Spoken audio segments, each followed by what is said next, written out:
Manquait plus que ça. Donc on s'est fait voler $3000 par un professionnel et on a le plus gros trafiquant du underground qui pense que c'est nous. Et je dois trouver avec deux parfaits inconnus le coupable. Bon, faudrait que je fouille dans ma chambre parce qu'il doit y avoir une poupée vaudou. Je ne suis pas trop l'actualité, mais normalement c'est le genre d'événement qui ferait la page couverture des journaux. Et tu es sûr qu'il n'y avait aucune trace? Et puisque je te dis qu'il n'y a rien du tout, aucune trace. Quelle était la couleur de ses souliers? Noir, pourquoi? Juste comme ça. Parmi mes théories, il y a que le coup vient de quelqu'un de haut placé dans l'underground. De Caïd. Oh waouh, faut vraiment que je fouille dans ma chambre. Pourquoi il volerait sa propre marchandise et tuerait ses propres clients? Je sais pas. En vrai, j'ai plusieurs théories dans la tête, mais pas assez de certitude pour les partager. Mais bien évidemment, ce coup n'est clairement pas un accident. Il faut comprendre la préparation que ça demande pour connaître l'heure, le sac, ainsi que le lieu de livraison. Commettre un meurtre sans alerter les médias. Le caïd correspond à ce genre de profil. Mais ça, encore une fois, c'est juste parce que je ne connais que vous deux dans ce milieu. D'ailleurs, je me suis toujours demandé comment vous avez commencé à travailler pour lui.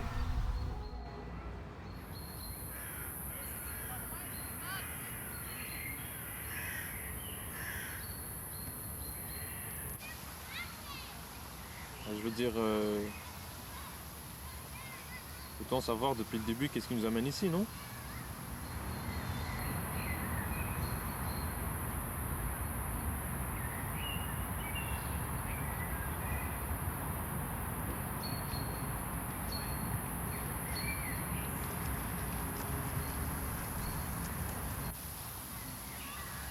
Bon, bah je vais commencer, hein. Moi, c'est parce que ma voiture s'est fait remorquer. Et puis j'avais tellement investi dedans, j'avais mis tous mes économies dessus. J'avais pas un sou pour la reprendre quand elle s'est fait remorquer. En plus, ils m'ont dit, si tu rembourses pas à temps, on va la vendre pièce par pièce. Ensuite, il y a ce mec et cette meuf qui se sont proposés pour m'aider sans que j'aille les rembourser. Juste de les aider pour un travail qui consiste à conduire des livraisons durant l'été et que je serais payé. Je me doutais que le travail serait pas si simple.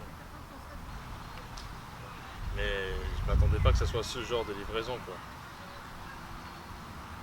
Surtout que depuis le début, ça devient de plus en plus compliqué de s'en sortir.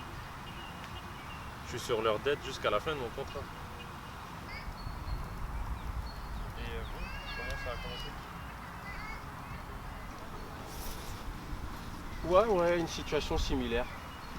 J'étais à une soirée, la personne je la connaissais pas trop, mais avec la chatte que j'ai, il a fallu que ce soit quelqu'un recherché par la police quoi, pour possession de drogue.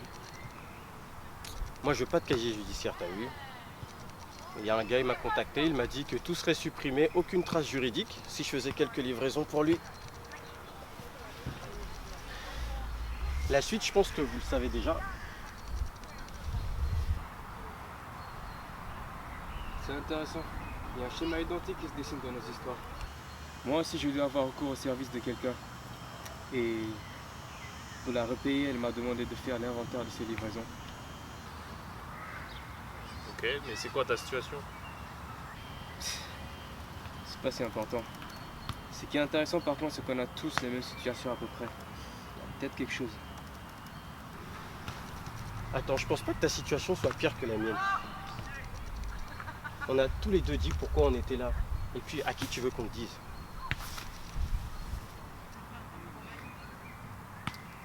Bon, si vous voulez vraiment savoir, il y a cette fille qui me plaît. Et disons qu'il n'est pas tout en simple de lui adresser la parole. Alors pour me simplifier la vie, j'ai voulu lui envoyer un texto, sauf que je n'avais pas son numéro. Mais il y a Facebook, il y a Instagram, mec. Et donner mes renseignements personnels sur des pages non sécurisées aussi facilement, non, je préfère les textos. Bref, comme ça, la communication verbale ne passait pas, son ami, semblerait-il, m'aurait passé son numéro. C'est sûr qu'il plaisante. Donc toi, t'es dans le underground pour une meuf. Ok. Est-ce que ça a marché entre vous au moins? En vrai, je sais pas. J'ai pas encore testé.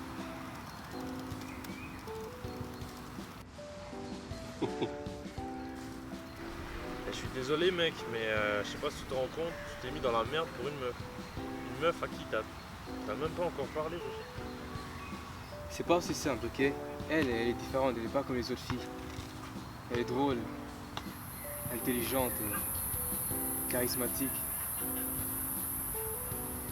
Vous ne pouvez pas comprendre.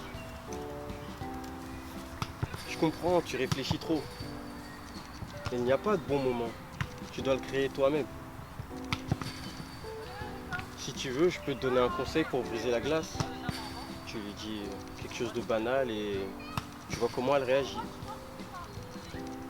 De toute façon, si elle veut pas de toi maintenant, dans 3 mois, ça changera pas. Je n'ai pas besoin de conseils pour parler aux filles. Juste avec elles, c'est différent. Et voilà, c'est la vie. Revenons-en aux choses sérieuses. On a cependant des éléments super importants dans nos histoires. Moi, j'ai été embauché par une fille. Toi, le livreur, par un gars. Et les deux, dans ton cas, le chauffeur. Personnellement, je ne connaissais pas bien Mia.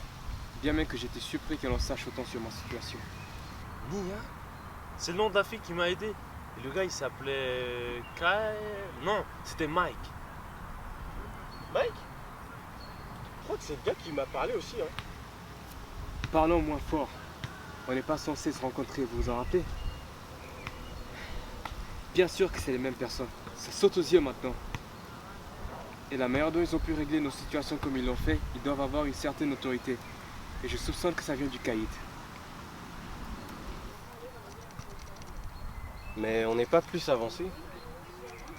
Même si on sait que ça a été fait par des professionnels qui veulent de l'argent, bah, si c'est eux, en quoi $3000 va les aider? Le point est que ces gens ont le pouvoir de faire disparaître des preuves comme ils l'ont fait dans ton cas. Et je pense que le traître est au même niveau qu'eux. On devrait essayer de parler à ces deux personnes pour au moins les avoir de notre côté. Ça pourrait nous être utile. Ça risque de prendre du temps pour qu'ils nous fassent confiance à ce point-là. En même temps, je ne vois pas d'autre plan.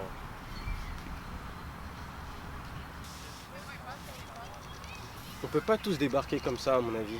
Ça serait trop suspect. Je pense qu'une personne suffira. Le livreur, t'es le mieux placé à mon goût. Qu'est-ce qui vient de se passer? Je suis rendu porte-parole maintenant? Entièrement d'accord. Surtout que tu es la seule à les avoir parlé tous les deux. On aura plus de chance avec toi. Tout ce que tu auras à faire, c'est essayer de structurer le maximum d'informations possibles sur le système, ainsi que les membres et leurs motifs. Ah, c'est juste ça. Je vois pas comment ça pourrait mal tourner. T'enregistres, hein. Je veux m'assurer que t'oublies aucun détail. Et puis, s'assurer qu'on est dans la même équipe. Je fais ça comment? Avec un micro?